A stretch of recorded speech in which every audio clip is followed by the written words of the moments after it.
The air crackled with the kind of tension that could snap a man's nerves like dry twigs. Ezra Kane stood frozen on the sidewalk, the rainbow pin on his denim jacket glinting under the flickering streetlight, a beacon of who he was in a target. He could feel the cops' eyes boring into him, their laughter slicing through the humid Virginia evening like a blade. "You lost, kid," one of them called, his voice dripping with mockery. Officer Hargrove, badge gleaming, leaned against the patrol car, his partner chuckling beside him. "That little rainbow's gonna get you in trouble around here." Ezra's fingers tightened around his sketchbook, his heart pounding so hard he thought it might burst. He wasn't new to this small-town sneers, whispered slurs, but tonight felt different. The diner across the street glowed warmly, its neon sign buzzing, but it offered no refuge. He was alone, exposed, and the weight of their words pressed harder than ever. At 22, he'd learned to keep his head down, to let the taunts roll off like rain. But tonight, his courage felt paper-thin. He opened his mouth to respond, to say something sharp and defiant, but the words caught in his throat. Hargrove took a step closer, his grin widening. "What's the matter? Keck out your tongue. Or are you just too busy painting your nails to talk back?" The crowd outside the diner, locals grabbing a late coffee or a slice of pie, shifted uncomfortably. Some looked away, others whispered, but no one moved. Ezra's cheeks burned, not from shame, but from the fury bubbling beneath his skin. He wanted to scream, to tell them he was more than their punchline, that he was an artist, a dreamer, a person. But the words wouldn't come. Then, a shadow loomed behind him. "Back off," a voice rumbled, low and commanding, like thunder rolling over the Blue Ridge Mountains. Ezra turned, startled, and saw a man who looked like he'd been carved from stone. Broad-shouldered, with a weathered military coat and eyes that could stop a man's heart. He stepped forward. His presence filled the street, silencing the murmurs. The cops froze, their smirks faltering. "Problem here?" the man asked, his voice steady but laced with an edge that promised trouble if pushed. Hargrove straightened, his hand twitching toward his belt. "Just having a conversation, sir. No need to get involved."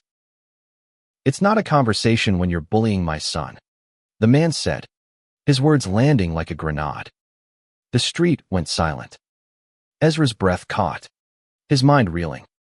Son.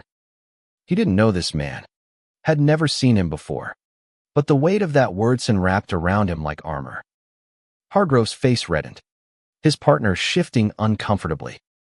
The crowd leaned in, whispers rising like a tide. "Your son," Hargrove stammered, glancing at Ezra's pin, then back at the man. "You're saying this, kid." "Ezra," the man said firmly, placing a hand on Ezra's shoulder. "His name is Ezra, and you're done talking to him." Ezra's heart thudded, confusion warring with gratitude. Who was this stranger, and why was he claiming him? The man's grip was steady, grounding, and for the first time that night, Ezra felt like he could breathe. The stranger turned to Ezra, his eyes softening just enough to hint at something deeper: pain, maybe, or pride. "You okay, kid?" Ezra nodded, his throat too tight to speak. He didn't know what was happening, but he felt the shift, the way the air changed when someone stood up for you. The cops muttered something, retreating to their car, their bravado crumbling.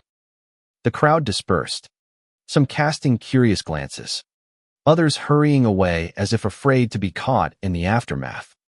The man still unnamed guided Ezra toward the diner, his hand never leaving his shoulder. "Come on," he said. "You look like you could use a coffee." Inside, the diner smelled of fried onions and warm pie, the kind of place where time seemed to stand still. They slid into a booth, the vinyl creaking under the man's weight. Ezra studied him, trying to piece together the puzzle. Gray streaked his hair, and scars marked his knuckles, but his eyes held a story Ezra couldn't read. "Who are you?" Ezra finally asked, his voice barely above a whisper. The man leaned back, a faint smile tugging at his lips. Name's Caleb Warwick. Retired Special Forces. And you? You look like you needed someone in your corner. But why'd you say I was your son? Ezra's voice trembled, caught between suspicion and hope. Caleb's smile faded, replaced by something raw. Because I've got a son out there somewhere, and I wasn't there when he needed me. Tonight, I figured I could be there for you. Ezra's chest tightened, a mix of emotions he couldn't name. He wanted to ask more, to unravel Caleb's story, but the weight of the moment held him back. Instead, he opened his sketchbook, revealing drawings of vibrant cityscapes and quiet portraits, each line infused with longing. Caleb glanced at the pages, his expression softening. You're good, kid. Real good. Don't let anyone tell you different. For the first time that night, Ezra smiled. It was small, tentative, but real. He didn't know what came next, but he knew one thing. He wasn't alone anymore.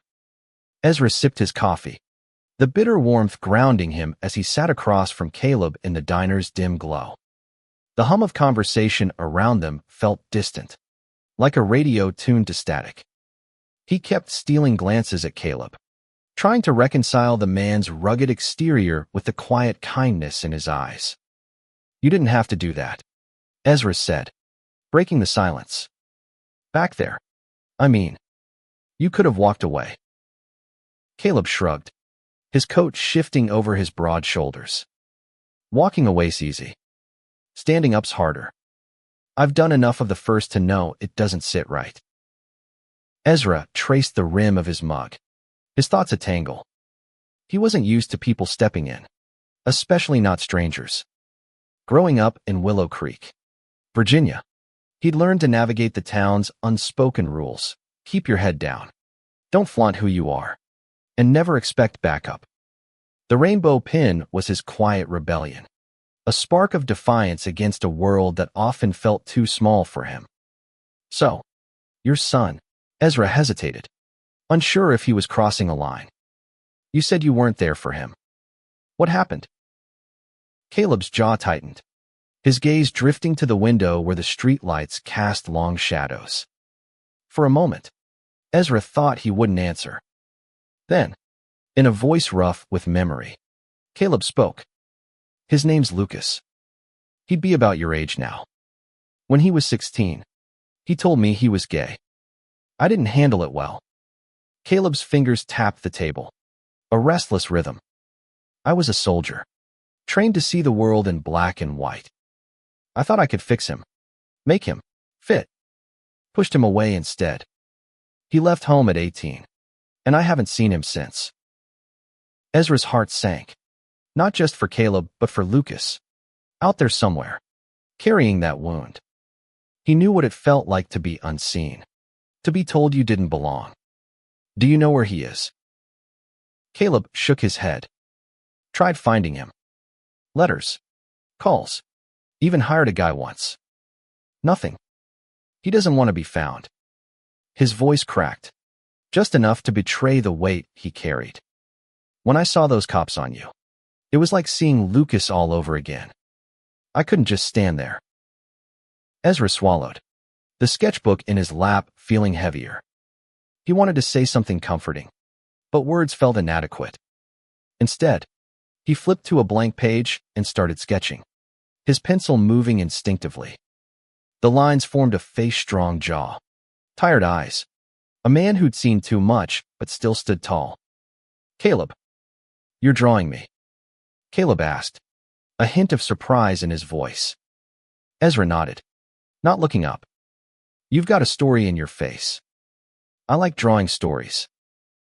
Caleb chuckled, a low, warm sound. You're something else, kid. The diner door jingled, and Ezra tensed as Officer Hargrove stepped inside, his partner trailing behind. The air shifted, the casual chatter around them dipping into unease. Hargrove's eyes locked onto Ezra, then flicked to Caleb, his smirk returning. Well, Well, Hargrove said, sauntering over.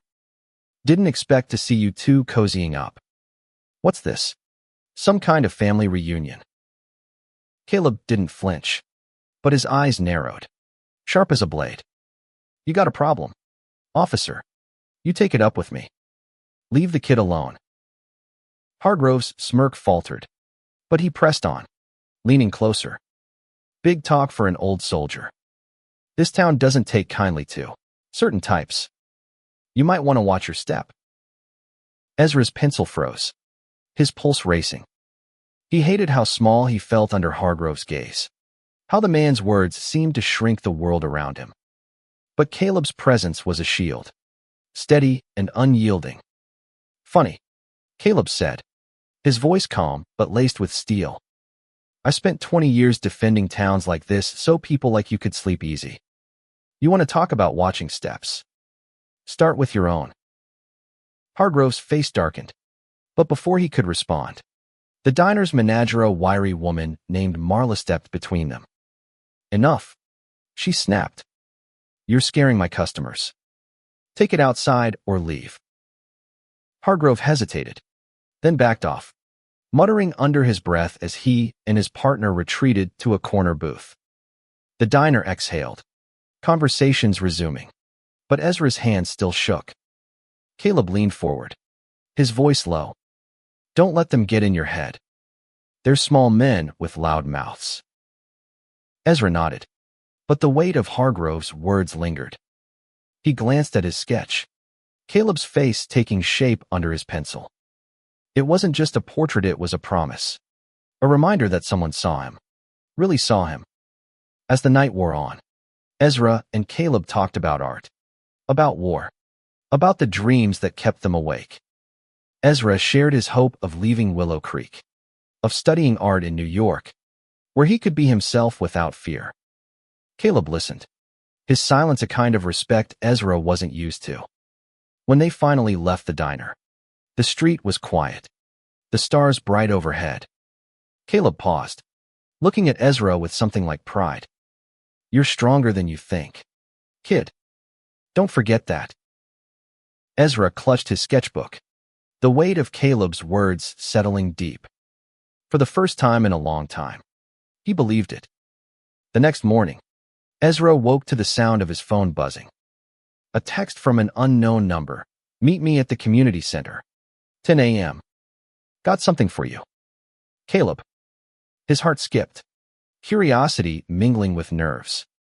He didn't know what Caleb wanted, but the man's presence last night had left an imprint, like a handprint in wet clay.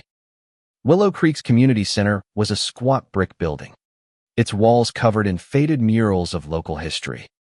Ezra arrived early, his sketchbook tucked under his arm, the rainbow pin still pinned defiantly to his jacket. The air smelled of fresh-cut grass and possibility, but he couldn't shake the memory of Hargrove's sneer. Caleb was waiting outside, leaning against a rusted pickup truck, a cardboard box at his feet. He looked different in daylight, less like a soldier, more like a man carrying ghosts. Morning, he said, nodding. Thought you might want these. Ezra peered into the box, his breath catching. It was filled with art supplies, charcoal pencils, watercolor sets, a stack of high-quality sketch pads. This is too much, he stammered. I can't afford. It's not about money. Caleb cut in. Found these in my attic. Belonged to Lucas. He loved to draw, just like you. Figured they'd be better in your hands than gathering dust. Ezra's fingers brushed the edge of a sketchpad, his throat tight. The gesture felt like more than charity, it was a bridge, a connection to a boy Ezra had never met but felt tied to. Thank you, he whispered, the words barely enough to carry his gratitude. Caleb waved it off, but his eyes lingered on the rainbow pin. You wear that with pride, don't you? Ezra nodded, his voice steadier now. It's who I am. I'm done hiding. Caleb's lips twitched. Not quite a smile. Good. Never let anyone make you feel less. Their conversation was cut short by the screech of tires. Hargrove's patrol car rolled up, his partner in the passenger seat. Ezra's stomach twisted, but Caleb stepped forward, his body a wall between Ezra and the cops. "Morning, gentlemen," Hargrove called, his tone mocking. "What's this? Art class for rainbows?" Caleb's fists clenched, but his voice stayed calm. "You got a reason to be here, officer, or are you just looking for trouble?" Hargrove's eyes narrowed, but before he could respond, a woman's voice cut through the tension. "Ezra, you okay?" It was Lena, a barista from the diner, her curly hair bouncing as she jogged over. She'd always been kind to Ezra, slipping him free coffee when her boss wasn't looking. "We're fine," Caleb said, but his eyes never left Hargrove. "Just having a chat." Lena planted herself beside Ezra, her arms crossed. "Hargrove, why don't you go hassle someone who deserves it? Like the kids spray painting the bridge again." Hargrove's jaw tightened, but the presence of witnesses seemed to check him.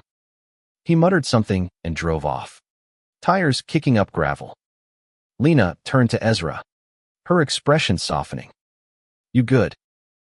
"Yeah," Ezra said, glancing at Caleb. "Thanks to him." Lena grinned. "Heard about last night. Whole town's talking about the soldier who shut Hargrove down." She nudged Caleb. "You're a legend already." Caleb snorted, clearly uncomfortable with the praise. "Just doing what's right." As Lena headed back to work, Ezra and Caleb sat on the community center steps, the box of art supplies between them. Ezra flipped through one of the sketch pads, finding faint pencil marks Lucas's work, unfinished landscapes and portraits that echoed Ezra's own style. It was like finding a piece of himself in someone else's story. "Caleb," Ezra said, hesitating. "What if Lucas is out there, waiting for you to find him?" Caleb's face hardened, but his voice was soft. "I hope he is. But I've got to earn that chance. Helping you, it's a start." Ezra nodded, his pencil moving again, sketching the community center's mural as the sun climbed higher. For the first time, Willow Creek felt less like a cage and more like a place where he could fight for his place. Days turned into weeks, and Ezra found himself seeking Caleb's company more often.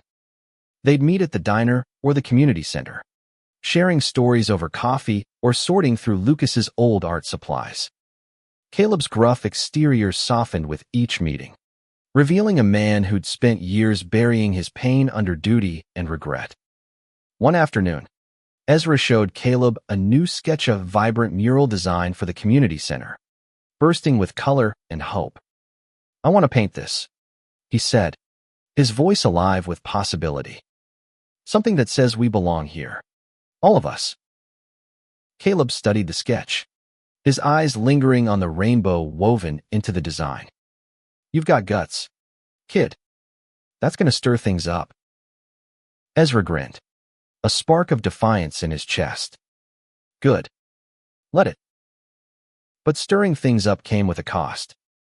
Word of Ezra's mural plan spread, and not everyone was happy. At the town council meeting, Hargrove's uncle, a councilman named Roy, argued against it, calling it divisive. Ezra sat in the back, his heart pounding, as Roy's words echoed the same venom he'd heard all his life.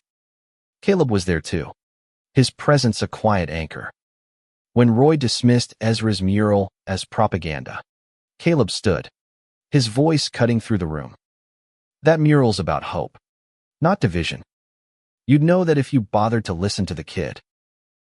The room buzzed, some nodding, others glaring. Ezra felt a surge of pride, but also fear. Standing up was one thing. Surviving the backlash was another. After the meeting, Ezra and Caleb walked to the diner, the night air heavy with unspoken worries. "They're not going to make this easy," Ezra said, his voice low. Caleb nodded. "Never do. But you don't back down from a fight just because it's hard." Ezra stopped, looking at Caleb. Why do you keep doing this? Helping me. Standing up for me. I'm not Lucas. Caleb's eyes softened. But there was pain there too. Maybe not. But you're someone's son. Someone's dream. And I know what it's like to let that slip away. Ezra's chest tightened. And for a moment, he saw Caleb not as a soldier or a stranger, but as a father, broken and trying to mend. He reached into his bag, pulling out the sketch of Caleb he'd been working on. Here, he said, handing it over. This is you. Caleb stared at the drawing, his fingers tracing the lines. Damn, kid, he said, his voice thick. You see too much. That night, Ezra couldn't sleep. He sat at his desk, sketching furiously, pouring his fears and hopes into every line. The mural was more than art. No, it was a declaration. A fight for his place in a world that didn't always want him. And with Caleb in his corner, he felt ready to face it. The mural project gained traction, fueled by Lena and a handful of supporters who saw Ezra's vision as a step toward healing Willow Creek's divides. But opposition grew too. Hargrove and his allies spread rumors, painting Ezra as an outsider stirring trouble. Graffiti appeared on the community center wall one night, slurs in red spray paint, jagged and hateful. Ezra stood before the defaced wall, his hands shaking with anger and hurt. Caleb was there, his face grim as he surveyed the damage. This is what they do when they're scared, he said. They lash out. I thought this town could change, Ezra whispered, his voice breaking. Maybe I was wrong. Caleb put a hand on his shoulder, steady as ever. You're not wrong. Change hurts. That's why they're fighting it. Together, they cleaned the wall, scrubbing until their hands ached. Lena brought coffee, and a few locals joined in, their quiet support a small victory. By dusk, the wall was clean, ready for Ezra's mural. He picked up a brush, dipping it in bright blue paint, and made the first stroke. It felt like defiance, like hope. As the mural took shape over the next few days, Ezra poured himself into its swirls of color, faces of people he'd known, stories of love and struggle. Caleb was there every day, helping with supplies or just watching, his presence a quiet strength. One evening, as Ezra painted a rainbow across the mural's center, Caleb spoke. Lucas would have loved this, he said, his voice soft. He had a heart like yours, stubborn, full of fire. Ezra paused, paint dripping from his brush. You think he'd be proud of you for what you're doing now? Caleb's eyes glistened, but he didn't look away. I hope so. God, I hope so. The mural's unveiling was set for the town's annual festival, a risky move given the tensions. Ezra felt the weight of it, the fear that it could all fall apart. But as he looked at Caleb, at Lena, at the growing crowd of supporters, he knew he wasn't alone. The night before the unveiling, Ezra found a note slipped under his door. Back off, or you'll regret it. His blood ran cold, but he showed it to Caleb, who crumpled it in his fist.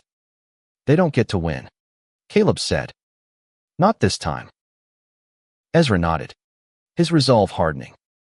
The mural wasn't just for him, Anna Maria, it was for Lucas, for Caleb, for everyone who'd ever felt pushed to the edges.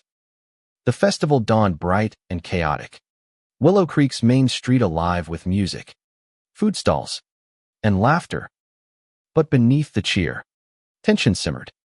Ezra stood by the covered mural, his heart racing as the crowd gathered. Lena was there, her smile a lifeline, and Caleb stood like a sentinel, his eyes scanning for trouble. Hargrove and his partner lingered at the edge of the crowd, their presence a dark cloud. Ezra's hands shook as he gripped the tarp's rope, ready to reveal the mural. He'd poured everything into his fears, his dreams, his defiance. Now, it was time to see if the town would accept it. The mayor, a nervous man named Jenkins, stepped to the podium, his speech faltering as he mentioned community unity. When Ezra's turn came, he took a deep breath, his voice trembling but clear. "This mural isn't just mine," he said. "It's for everyone who's ever felt like they didn't belong. It's for us." He pulled the rope, and the tarp fell away. The crowd gasped, then fell silent. The mural was a riot of color faces of young and old, black and white, straight and queer, woven together with a rainbow that stretched across the wall. It was beautiful, undeniable, a challenge to hate. For a moment, there was only silence. Then, Lena clapped, and the sound spread, growing into applause. Not everyone joined. Some turned away, muttering, but enough did to make Ezra's chest swell. Caleb's hand landed on his shoulder, a proud squeeze. But the moment shattered when Hargrove pushed through the crowd, his face twisted with anger. "This is a disgrace," he shouted. "You're shoving your agenda down our throats." The crowd stirred, some nodding, others shouting back. Ezra froze, fear creeping in, but Caleb stepped forward, his voice cutting through the noise. "This isn't an agenda. It's a kid saying he's part of this town, same as you. If that scares you, that's your problem." Hargrove's hand went to his belt, a reflex, but the crowd's murmurs turned to shouts of support. Lena stepped up, her voice fierce. "Let it go, Hargrove. You don't speak for all of us." The tension held, taut as a wire, until Jenkins intervened, urging calm. Hargrove backed off, but his glare promised trouble. Ezra's heart pounded, but the applause resumed, louder now, a wave of acceptance that carried him through. That night, as the festival wound down, Ezra and Caleb sat on the community center steps, the mural glowing under string lights. "You did good, kid," Caleb said, his voice warm. Ezra smiled, but his thoughts drifted to Lucas. "Do you think he'd like it? The mural, I mean." Caleb's eyes softened. "Yeah, I think he'd love it." Weeks after the festival, Willow Creek felt different, not perfect, but changed. The mural stood as a quiet testament, drawing visitors who left notes and flowers at its base. Ezra's art classes at the community center grew, kids and adults alike sketching their own stories. Hargrove was quieter now, his influence diminished, though his glare still stung. Caleb became a fixture in Ezra's life, a mentor and friend. They'd sit in the diner, talking about Lucas, about art, about the future. One evening, Caleb handed Ezra an envelope. "Found this in Lucas's old things," he said. "Thought you should have it." Inside was a drawing, a self-portrait of a young man with Ezra's eyes, his smile. On the back, in faded ink, was a note. "Dad, I hope you see me someday." Ezra's heart ached, for Lucas and for Caleb. "I'm going to keep looking for him," Caleb said, his voice steady but raw. "But you've given me something to hold on to." Ezra nodded, tears prickling. "You gave me that too." Months later, Ezra got into an art school in New York, his dream within reach. Caleb drove him to the bus station, the old pickup rattling. As Ezra boarded, sketchbook in hand, Caleb called out, "Make us proud, kid." Ezra turned, his rainbow pin catching the light. "I will. For both of us." As the bus pulled away, Ezra looked back, seeing Caleb's figure against the sunrise. He didn't know if Caleb would find Lucas, but he knew they'd both found something in each author, a chance to heal, to fight, to belong. And in a small town that once felt like a cage, Ezra had painted a door to a wider world, one brushstroke at a time.